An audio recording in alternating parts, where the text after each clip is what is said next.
exclusively. Sharana, being sheltered. Muni, the sage. Nisanga, without association. Yet he traveled. Kshonim, the earth. Anagni, without fire. Anikitanaha, without shelter. The sage Kadama replied, accepted silence as a vow in order to think of the Supreme Personality of Godhead and take shelter of Him exclusively. Without association, he traveled on the surface of the earth, of the globe, as a sannyasi, devoid of any relationship with fire or shelter. Here the word anagnir, aniketanaha, are very significant. The sannyasi should be completely detached from fire and any residential quarters. Grihastha has a relationship with fire either for offering sacrifice or for cooking. But the sannyasi is freed from these two responsibilities. He does not have to cook, offer fire for sacrifice, because always engaged in Krishna consciousness. Therefore, he has already accomplished all ritualistic performance of religion. Aniketana means without lodging. He should not have his own house. He should depend completely on the Supreme Lord for his food and lodging. He should travel. Mona means silence. Unless one becomes silent, he cannot think completely about the pastimes and activities of the Lord. It is not that because one is a fool and cannot speak nicely, therefore takes the vow of Mona. Rather, one becomes silent so that people will not be disturbed. It is said by Chanakya Pandit that a rascal appears very intelligent as long as he does not speak. But speaking is a test. The so-called silence of a silent person, as Swami indicates that he has nothing to say. He simply wants to beg. As the silence adopted by Kadama and Muni was not like that, he became silent for relief from nonsensical talk. What is called a Muni when he remains grave and does not talk nonsense. Maharaj Ambarish set a very good example. Whenever he spoke about the pastimes of the Lord. Mona, necessitates refraining from nonsensical talking and engaging in talking, facilitating the pastimes of the Lord. In that way one can chant and hear about the Lord in order to perfect his life. Vrata means that one should take a vow, as explained in Bhagavad Gita, amanantvam adamvitam, without hankering for personal respect and without being proud of one's material possession.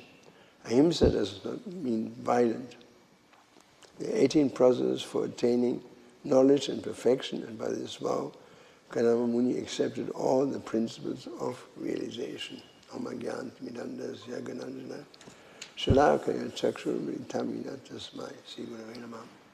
Sri Chaitanya manomishtam stavitamina bhutale svayam rupagadamayam dadati svapadantikam.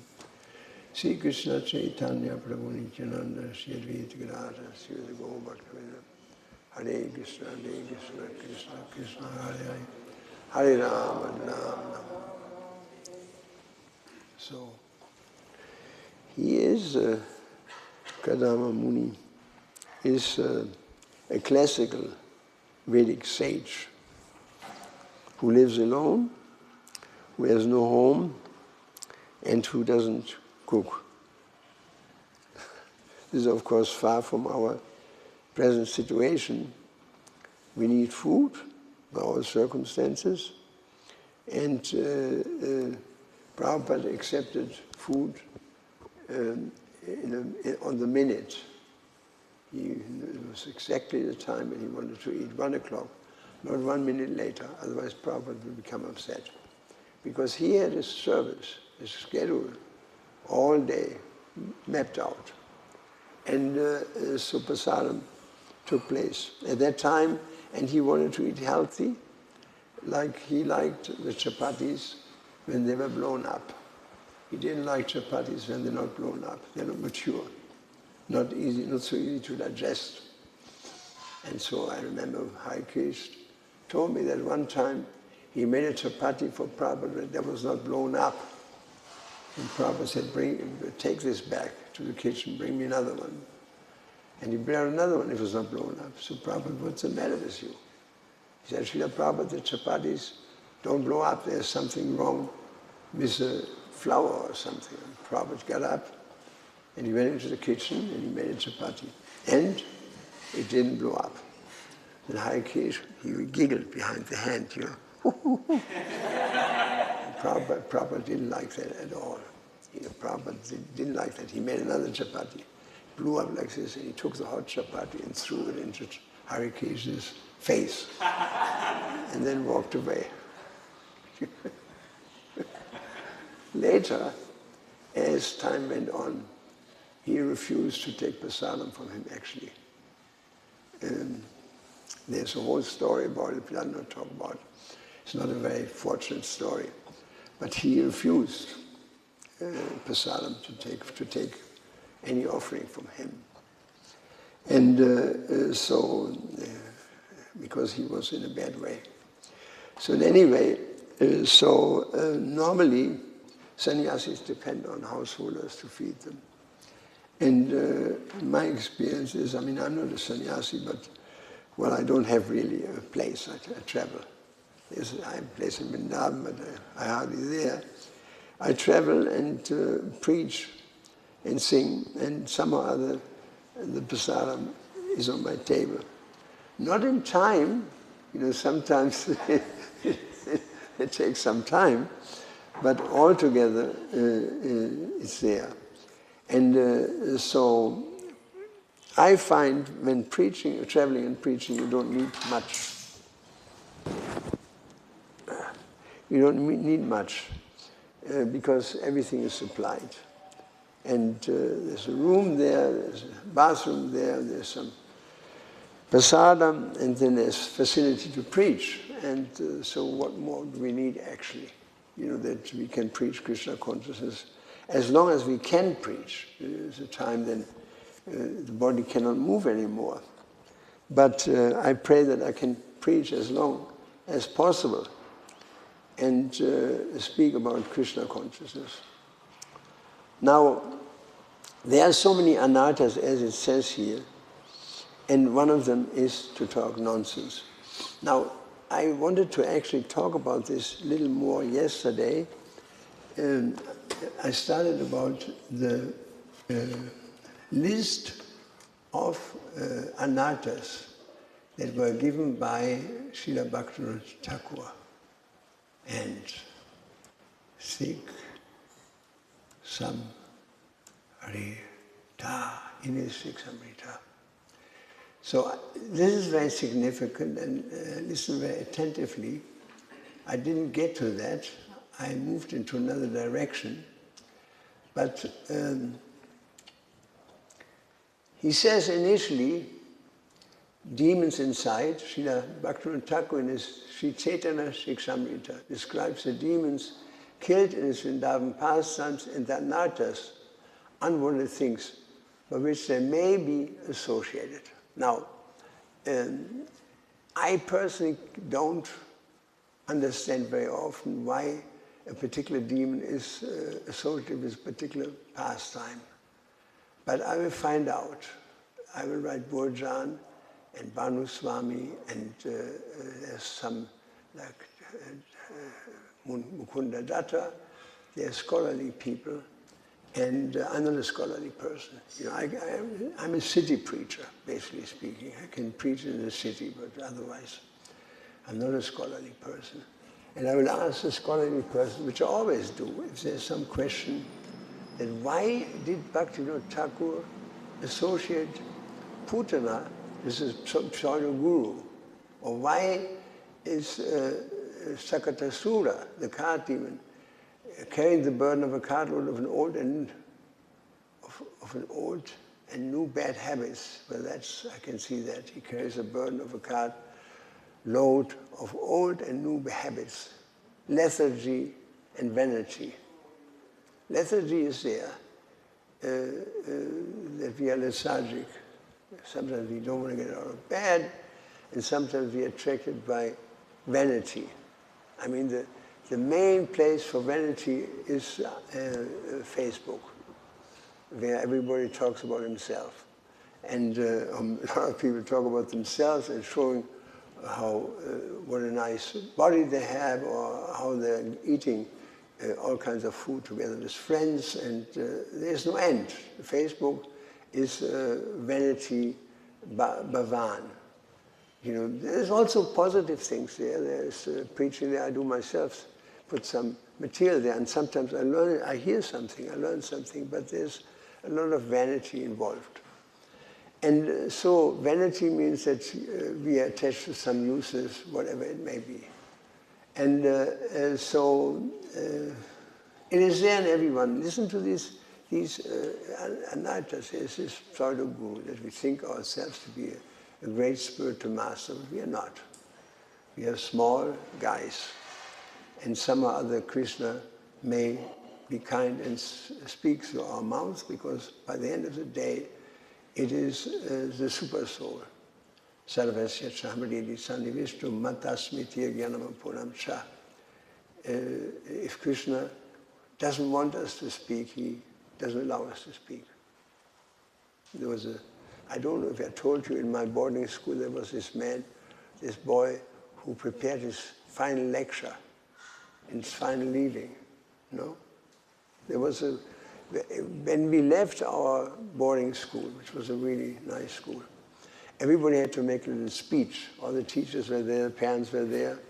And so most people didn't say much. I said, well, I'm glad to be out of here, somebody said. Which was not very polite. So he was puffed up to the extreme. And I had to live in the same room as him, which was a pain, because I'm just, you know, anyway. So he studied his lecture that he would give his speech. And I saw him in front of a mirror. Ladies and gentlemen, today is the day. And on and on and on. How wonderful and how great, and how essentially he is so happy that he came here, etc., etc., etc.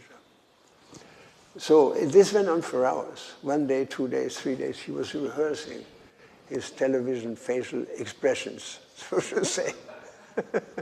And finally the day came that he spoke. And he was a guy that sits always in the first bench. You know, I mean, the guys in the first bench, they're the guys who are, you know, they want to please the teacher, they want to be the best. And I have to admit, I was sitting in the last bench. That's where the bad boys sit. You know?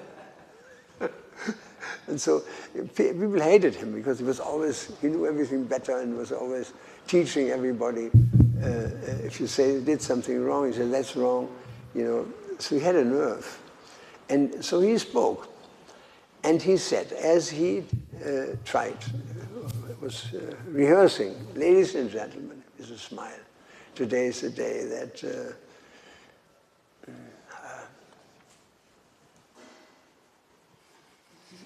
ladies and gentlemen, today is the day. So he went back a step and again tried. 3 times, 4 times, another one, something. On the last time, ladies and gentlemen, today is the day. And Krishna did not allow him to speak. Krishna just switched him off. And so he said, hey, today is the day. And he fell from the podium, you know. We all clapped, you know. And then he sat down beside me. And I said, man, I didn't know you have such a sense of humor. So I really rubbed salt into the wound, yes? I rubbed salt into the wound. So Krishna can do anything. He can just shut you off. You know, he can make you a speaker, or from one moment to another, he can turn you into a mumbling fool. Krishna can do that. We are completely depending on Krishna, you know, for everything. It's not, somebody may say, it is my cane that is scratching. But that's also true, but the cane is moved by a person who's scratching. And the person cannot do this without being empowered by the super soul to do that. You know, so it's unless Krishna is giving, we can do nothing. We cannot digest our food. We cannot even laugh. We cannot cry. Everything depends on Krishna at every moment. And so if you see that somebody is doing wonderful, like so many of my godbrothers, they do wonderful things, then I can understand that he has Krishna's mercy. Like I explained before, that every one is a light bulb in this great electricity house of Krishna. And Krishna can turn, he just puts his mouth like Preetu does, and I can shine for a moment. And then Krishna says, all right, now go back into your hole. And so Krishna can increase the current, that we can speak better or speak worse. Most men, at least in the Western world, they are attracted to a beautiful woman. And they marry a woman for her beauty.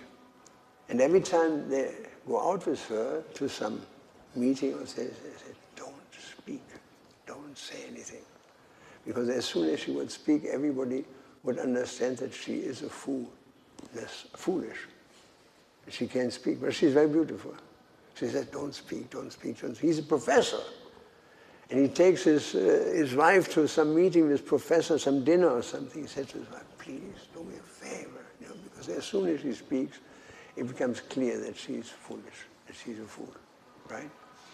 So unless she speaks, what Prabhupada gives the example, Chanakya Pandit said, you cannot understand whether somebody is learned or not. Whether he knows he has to say something or not. And most people don't have anything to say. I give an example. Was it water? Here. I give an example. Who has heard about the Rolling Stones? Lift up your hand. Rolling Stones. It's a music group. No. You have heard. I've heard. Super famous, but materialistic. So Keith Richards is the main player. And he was asked in an interview, what is the meaning of life? What is the meaning of life? He was asked by a magazine. And he said, what a stupid question. He said, meaning of life means to live. Meaning of life means just to live. And everybody who says different, he's a fool.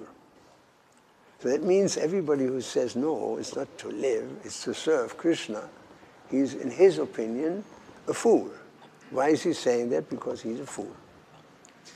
He sees the other things, this person's fool, that person. He laughs about everybody except himself. That is the most foolish thing to say. What is the meaning of life is just to live. That's like every dog. Every dog, what is the meaning of his life? To live. That's all. He lives and dies. Period.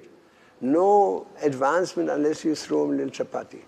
He can't make advancement, unless we do something for him.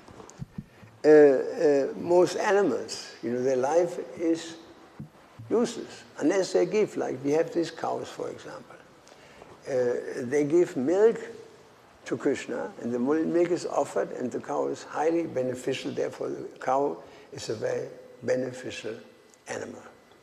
You can drink horse milk. I drink it all. Horse milk and camel milk, and I tried all these. And sheep milk I tried in Greece, and then there's goat's milk is there. There's so many. And I heard that even some people, they drink pig's milk in some areas of the world, in Africa. So, but any one of these milks you cannot offer to Krishna. You can only offer the milk of the cow, which shows that the cow is a very special animal, that Krishna doesn't accept the milk from a camel, from an ass, from a donkey, or whatever. He wants only the milk from a cow, because the cow is a divine living being.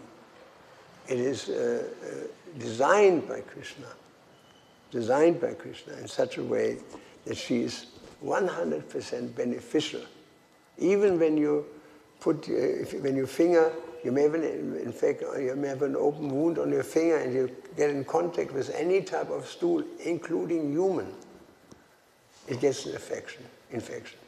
Even your own, if you don't wash your hand. I mean, I use, particularly for that purpose, a bar of disinfectant soap, because it's highly infectious, even human.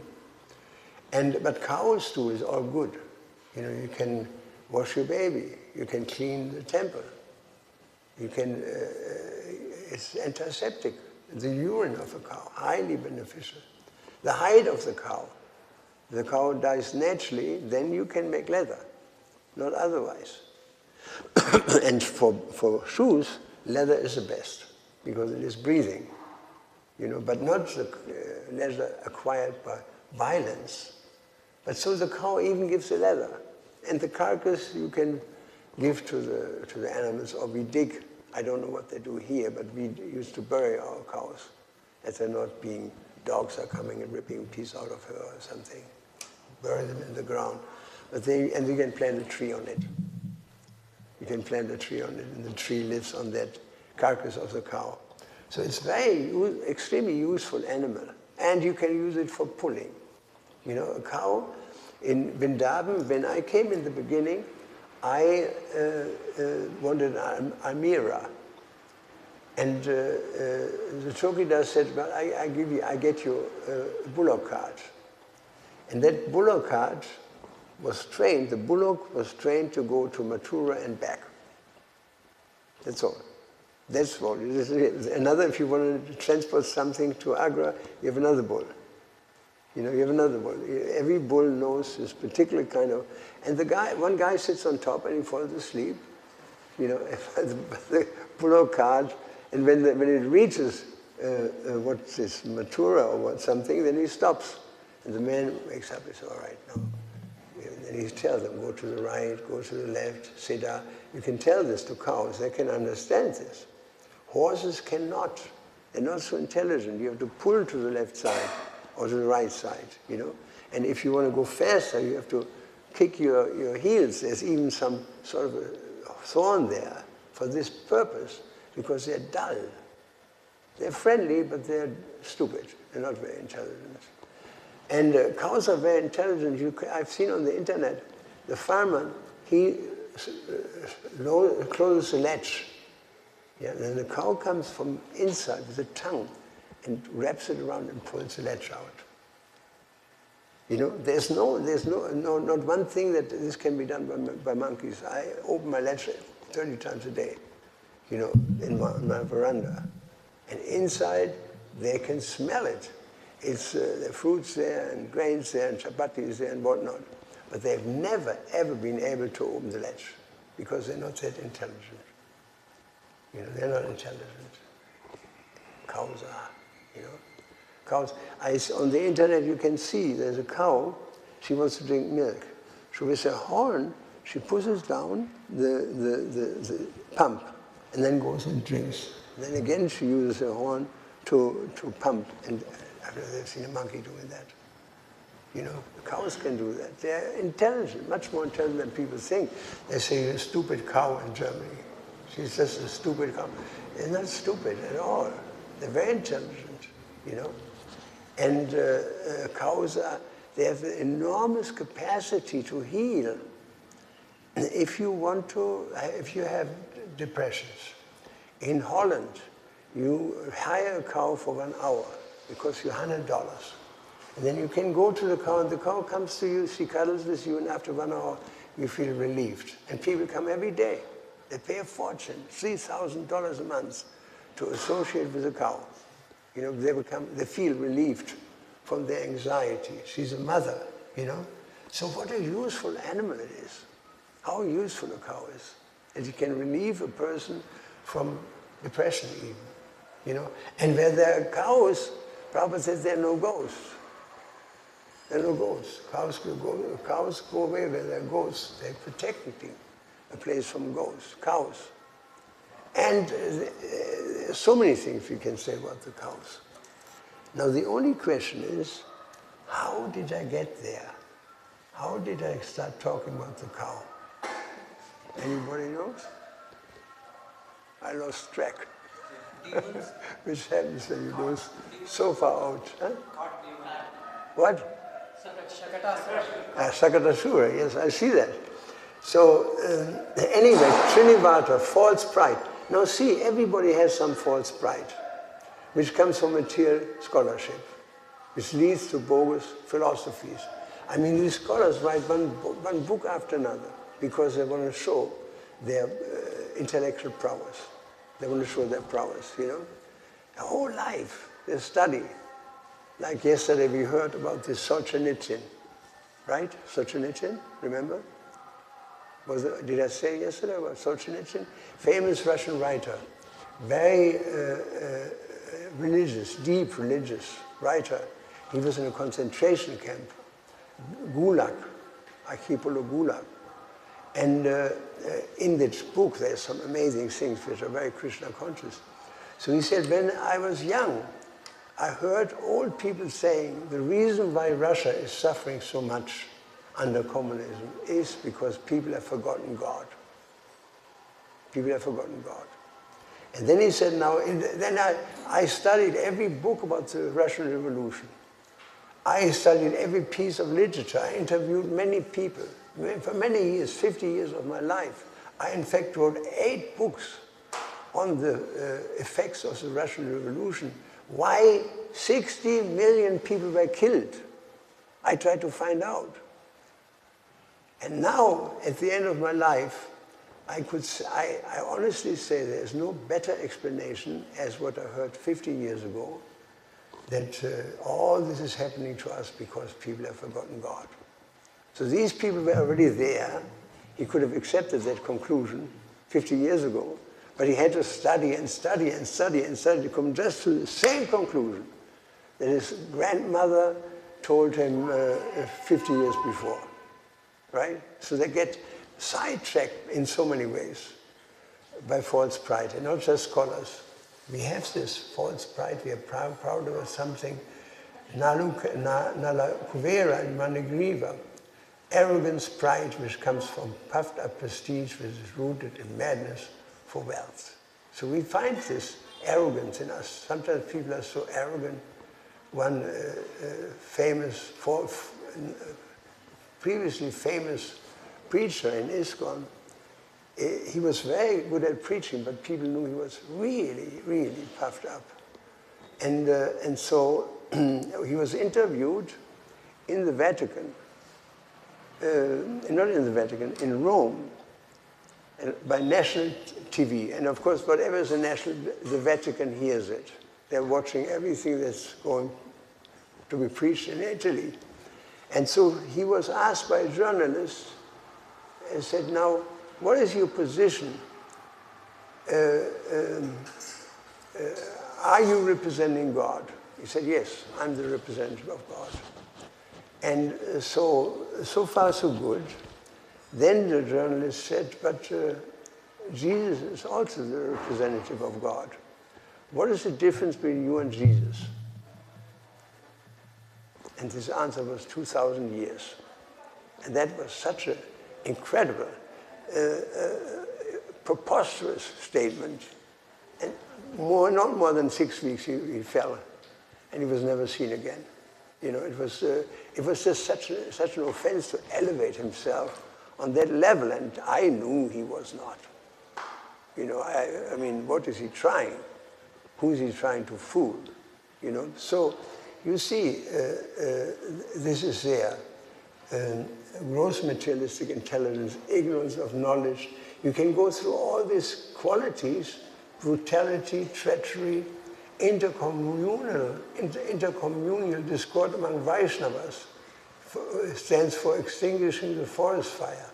Lusty inclinations, desire for gain and honor, disturbance of religious principles, interference with religious people by those who are atheists, indifference towards Krishna, caused by pride because of one's status of position, demigod worship, or thinking you are the supreme, thinking that spiritual life can be enhanced by intoxication.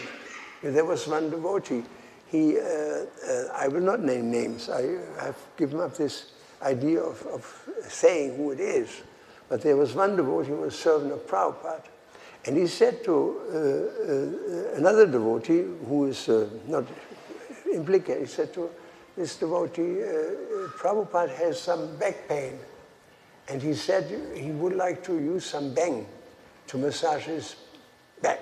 Can you get me some bang? And he said, yes, no problem. 1 tola costs 20 rupees. And he got him that. And one day he became, and Prabhupada realized that he was smoking bang. Prabhupada became very angry with him. So one time he was so intoxicated There's a famous case, he was so intoxicated that he completely took his clothes off right in front of Prabhupada. And then Prabhupada became really angry and chased him out of the room. Now, after that, somebody asked Prabhupada, how could he commit such an offense? Now he's gone. Will you forgive him? And Prabhupada said, yes. He said, Lord Nityananda's mercy is unlimited. So nice, you know. Prabhupada said, yes, I will forgive him. If he repents, you know, if he says, I'm sorry. You know, you have to say, I'm sorry. You have to first, 4 steps, I spoke about it before. First, you have to realize it was bad. Second of all, you have to feel remorse, you know, that you feel sorry, you know. Then you have to do something, you have to repair the damage, right? In this way, to go to Prabhupada, apologize and give Prabhupada a gift or something, or do some special seva for him. And then there can be reconciliation. These are 4 steps if we make a mistake. Like if I take your money, of course we don't have money. Whose money? Somebody has money? Somebody must have some money. Okay, if I steal some money from you, right? And then we don't see us after some time, and you look at me after, then I see you again, and you are still angry with me. So why are you so angry? Come on. You know, nobody, Krishna says that he's the owner of everything. It is not your money, it is Krishna's money. And come on, take it easy. You know, why are you so hung up on this old story? So you will not be happy. But if I say, now I took this money from you, I'm sorry, first of all. I feel really bad, too. And third, I want to give you this money back. And please excuse me. Then you say, all right. Now we can sing and dance in kirtan. You see, there has to be these 4 steps. Otherwise, there will be no forgiveness, ultimately. You see, so. Then, intoxication. So he took his clothes off and he Prabhupada threw him out of his room, understandably. And then there's rescuing the truth of Krishna consciousness is shown from being swallowed by impersonalism, by Nanda Maharaj. Of course, he's not an impersonalist, but he was swallowed by Vidyadhara.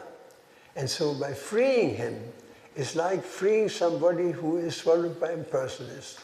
Shakachura, killing the concept demon, getting the jewel that was stolen by him, proneness toward acquiring name and fame, and desire for senseless enjoyment under the plea of devotion. I find this quality in me. Everybody finds some of these qualities, you have to admit. Nobody can say he is not prone to acquire some sort of recognition.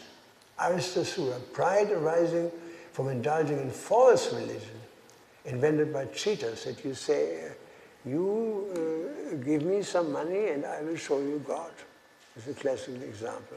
You know, when we arrived in Delhi in the very beginning, Connaught Place, the place where everybody met, they came from Europe in Delhi, and behind every pillar there was somebody waiting for you and said, oh, my dear child, I've been waiting for many, many lives and now you're here. He starts crying and he embraces you and he takes you for a ride. He wants your money. That's all. That's all what it is about, the transaction. He just poses to be your spiritual master that waited for many lifetimes because he wants to remove the dollars from your pocket by the end of the day, right? That's what's happening. So the feeling that I'm a great devotee and your spiritual master, we are very insignificant. Whatever service we may do may be nice in our own estimation, but actually it is so little. For millions of years we have been in the material world, abusing the body, abusing others, abusing material nature. And then we make a little bit of advancement and then we think, I'm a great devotee. You know, no. Small, we're small devotees, you know. And let everybody else be a big devotee, fine. But as far as ourselves is concerned, we should not be very proud of ourselves. There's nothing to be proud about. Prabhupada we can be proud about. We can be proud about the Hare Krishna movement. We can be proud of devotees. But for ourselves we should not. Deep in ourselves, we should know that I'm just, by the mercy of Krishna and Prabhupada, I'm alive and I can do some seva. Vyomasura, this is the last demon, associated with thieves and other rascals, and with people who put themselves forward as avatars. You see, this is very common. One life member approached me one time when I was at one stage the GBC in Vrindavan and Andhra together with Gopal Krishna Maharaj, long time, 30 years ago or something. And he came and he told me, he was crying. He wanted to talk to Gopal Krishna Maharaj. He was not there, so he was crying. He told me that he gave, he was in Bangalore, and there was one famous guru, and he gave who claims to be God. And he's dead now. And so in a darshan, he saw this couple coming all the way from Delhi, and he had a son, and he said, I would like to have your son, I would like to train him. So after 1 year, the parents saw him, and they knew there was something wrong with him, very wrong. And as time went on, the child finally told his parents that he was grossly abused, sexually abused. And then later on, so many people came forward with the same story, that he put himself forward as an avatar, but actually he's just a child molester. This is the most horrible thing one can think of, you know. And it is so many things. Even Ranat Maharaj's book, somebody tried to establish him as an authority, but actually wanted to seduce him, right? You know that story. And so now, whatever tendency may be in us, you have a menu Bhaktivinoda Thakur gives of different kind of anarthas. This is how you have to see that. You know, this is a menu of anarthas. Pick and choose in privacy one of the anarthas you have, or many of you have, right? And then what you do about it. Now, Bhaktivinoda Thakur says, and this is so important, the devotee who worships the holy name should first petition the Lord for the strength to cast out all these unfavorable tendencies, and should pray thus before Lord Hari on a daily basis. On a daily basis. This is so important. But this point he makes there, so these are all the different anarthas. Pick and choose. There's a whole smorgasbord, you know how they call it, when they pull out a big piece of wood and there's so many things on it. You can take this, that. There's a whole smorgasbord, it's a Swedish expression, of anarthas. And we have to recognize the anarthas in us. And we should pray to Lord Krishna, he says, on a daily basis, you know, to Lord, write down in private for yourself what you feel after studying this, what is my anartha, or what are my anarthas. And then pray for the Lord, my dear Lord, please help me to remove these anarthas. This is a manual.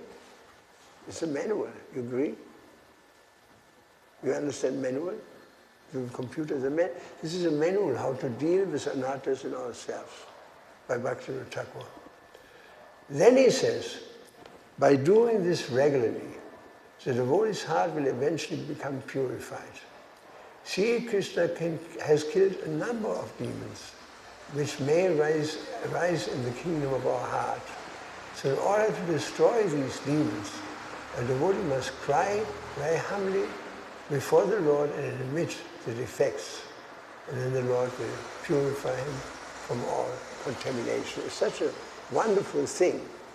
I tried yesterday to get into it, but I stopped at the card demon. I didn't go any further.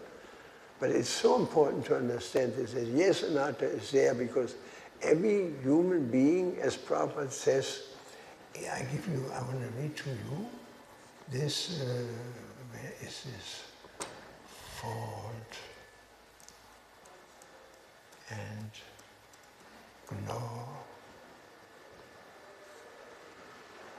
glory.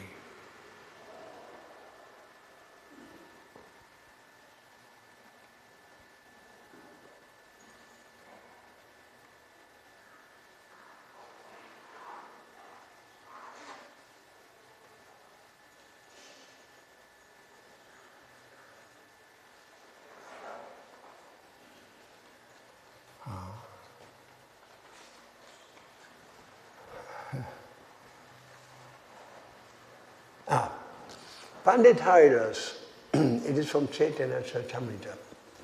Chaitanya Charitamrita, just Adi Leela 8.62. There it says, Pandit Haridas had great faith in Lord Chaitanya and Nityananda. Therefore, he took great satisfaction in knowing about their qualities and pastimes. Then, Vaishnavira guna grahi na dekha ye dosha kaya mano vakye kare Vaishnava santosha. I hope there's no Bengalis in the back room and they hear my Bengali. It must be a joke. He always accepted, now he talks about this devotee, he always accepted the good qualities of Vaishnavas and never find fault in them. He engaged his heart and soul only to satisfy the Vaishnava. Then Prabhupada's purport, wonderful purport. Adi Leela 8.62. If you have a note, make a note of it. It's very worth to study that one. He says, it's a qualification of a Vaishnava that he's adosha darshi. He never sees others' fault. Of course, every human being has both good qualities and faults. Therefore it says, Sajjana jana gunam ichanti dosham ichanti parama. Everyone is a combination of faults and glory. Such an important sentence. You may see the fault in somebody else, but what about yourself? And I may see the fault in somebody else, but what about my faults? Therefore, even the Bible, Jesus said, you see the speck of dust in your brother's eye. You don't see the beam of wood in your own. You hypocrite. He's chastising. He said, you hypocrites, first take out the speck of dust in your own eye, then you can see properly. In fact, you won't even see the beam in your brother's eye if you do that. So everyone, Prabhupada says, is a combination of faults and glories. You know, there was a woman who was, she had an illegitimate relationship with some other man. This is a story from the Bible. So in the old Oriental, Middle East, Oriental culture and religion, such a person is stoned. They put her into a hole up to here, covered with the sand, she can't move, and then she's stoned. It's a cracker skull. And that's in the old Muslim also. It's still happening today by ISIS. And so she was in that position. So everybody picked up a stone to kill her. And at that time, Jesus came and he said, right, he who is free from sin, he should throw the first stone. And everybody thought about it. Free from sin, and they all left. You see, this is the point, you know, because everybody realized, I myself am not clean. You know, so before you throw the first stone, think about that. You know, it's a very important lesson. Everyone is a combination of faults and glory. But a Vaishnava, a Superman, accepts only a man's glories and not his faults. Because they're there, you can find them. If you really look at it, you can see. Even Prabhupada said, even the moon has spots. Why are you looking for the spots on the moon? The moon is wonderful. It gives you beautiful light in the autumn season, or whenever, I don't know, when the biggest day for the Taj Mahal is, when the moon comes out and the whole thing is glittering like anything. So he says, but a Vaishnava woman accepts only man's glories and not his faults, for flies seek source where honey bees seek the honey. The flies go to the source. There is something, I found something. And Prabhupada said, the sieve says through the needle. You know what a sieve is? When you have tea, you use a tea sieve so that you separate the leaves from the water. It's called a sieve. What do you call a sieve? What do you call that? Sieve? Yeah. He said the sieve is telling the needle you have a hole. But so the sieve has hundreds of holes. So Prabhupada gave us an example. The sieve is preaching to the needle, you have a hole. But he is made out of holes. You see? Nice. Highest Pandit never found fault with Vaishnava, but always considered only his good qualities. And this is a divine mission. I mean, sometimes our society, unfortunately, is surrounded by people who see only fault. It's the only fault, you know, this fault, that fault, that fault, that fault. And Prabhupada says this is the gathering place of crows who want to hear that. The crows gather where there is rubbish. They want to see the rubbish. Flies also. If there's a place completely clean, flies go away. Why are there so many flies? Because the place is not clean. You know, so that's the mentality.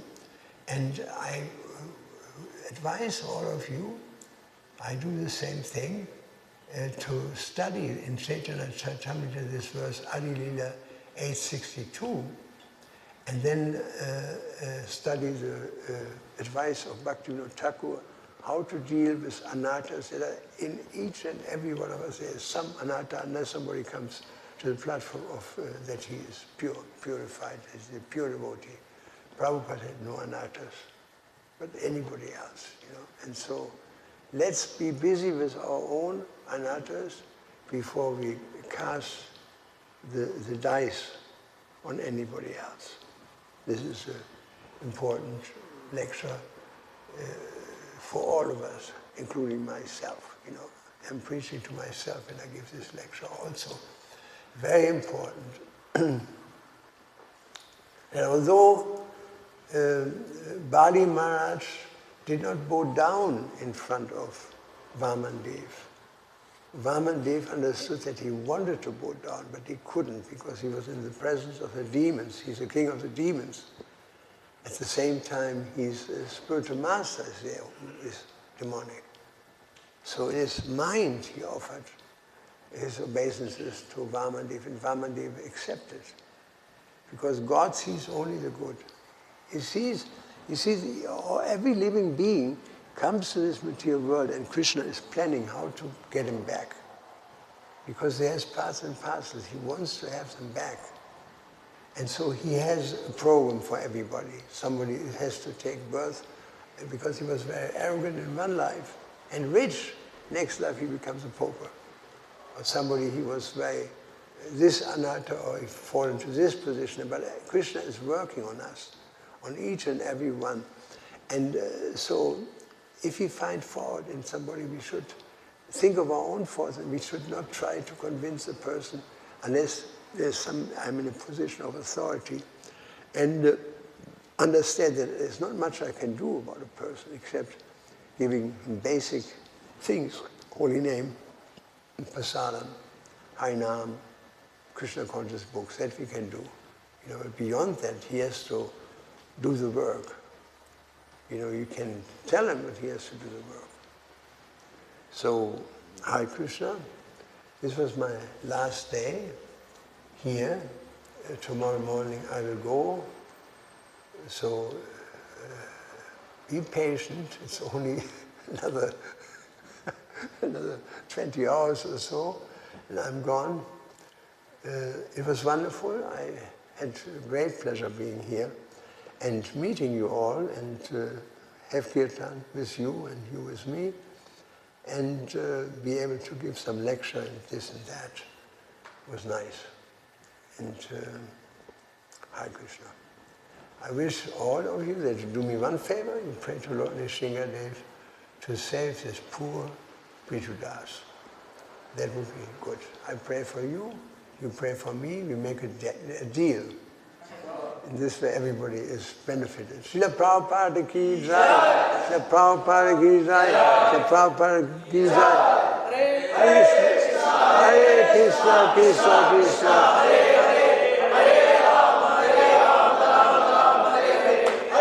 Krishna, Krishna Krishna. Hare Krishna,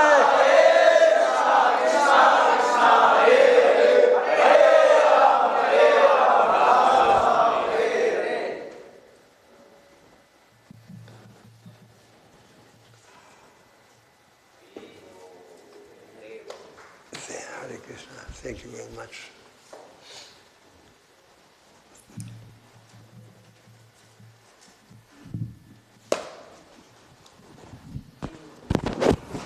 Hare Krishna. It was our great fortune that initially Prabhuji said only 2 weeks, but mercifully stayed for a longer time so that valuable association to